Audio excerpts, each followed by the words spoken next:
इस वीडियो को लाइक करें, हमारे चैनल को सब्सक्राइब कर बेल आइकन जरूर प्रेस करें। इमाम अहमद बिन हम्बल रहमतुल्लाहि ताला अलैह। तारुफ, आप रहमतुल्लाहि ताला अलैह का नाम अहमद और कुन्नियत अबू अब्दुल्ला है। आप रहमतुल्लाहि ताला अलैह 164 हिजरी में बगदाद में पैदा हुए। आप रहमतुल्लाहि ताला अलैह का नसब रसूल अकरम सल्लल्लाहु ताला अलैहि वसल्लम से मिलता है। आप रहमतुल्लाहि अलैह फिक्ह हम्बली के पेशवा और तबए ताबई बुजुर्ग के तौर पर जाने जाते हैं। तहसील इल्म दीन, आपने इब्तिदाई तालीम बगदाद में ही हासिल फरमाई। आप 15 साल की उम्र में इल्म हदीस की तरफ रागिब हुए। 4 साल तक मुहद्दिस बगदाद हजरत इमाम हुसैन रहमतुल्लाहि ताला अलैह की खिदमत में रहे। इनके इंतकाल के बाद दीगर शहरों मसलन कूफा, बसरा, यमन, शाम, मक्के और मदीने का सफर फरमाया। हजरत इमाम अहमद बिन हम्बल रहमतुल्लाहि ताला अलैह को इल्म दीन हासिल करने का इस कदर शौक था कि खुद फरमाते हैं, जब मैं सुबह सादिक के वक्त इल्म हदीस हासिल करने के लिए निकलता तो वालिदा मेरे कपड़ों को पकड़कर रोकती और फरमाती, जब अजान हो जाए फिर जाना, जब सुबह हो जाए तब जाना।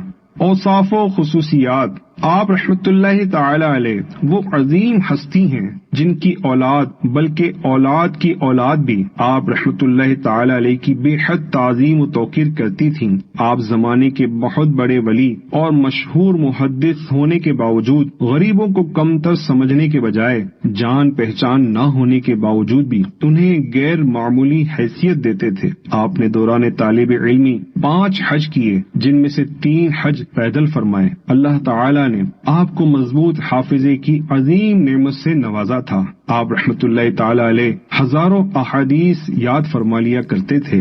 आप रहमतुल्लाहि ताला अलैह तन्हाई पसंद थे।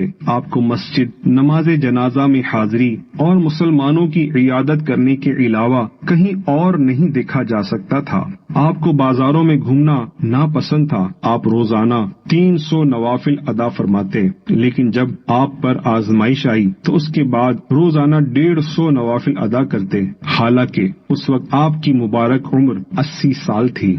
शुहरा आफाक तसनीफ, 40,000 अहादीस की किताब मुस्नद इमाम अहमद बिन हम्बल आपकी ही तालीफ है। विसाल, हजरत इमाम अहमद बिन हम्बल रहमतुल्लाहि ताला अलैह ने 12 रबीउल अव्वल 241 हिजरी में विसाल फरमाया। आप रहमतुल्लाहि ताला अलैह की नमाज जनाजा के वक्त 20,000 गैर मुस्लिम दामने इस्लाम से वाबस्ता हो गए थे। 230 साल बाद हजरत इमाम अहमद बिन हम्बल रहमतुल्लाहि ताला अलैह की कब्र के पहलू में कब्र खोदी गई। कब्र का एक हिस्सा खुल गया और देखा गया जिस्म तो जिस्म, कफन तक सलामत था।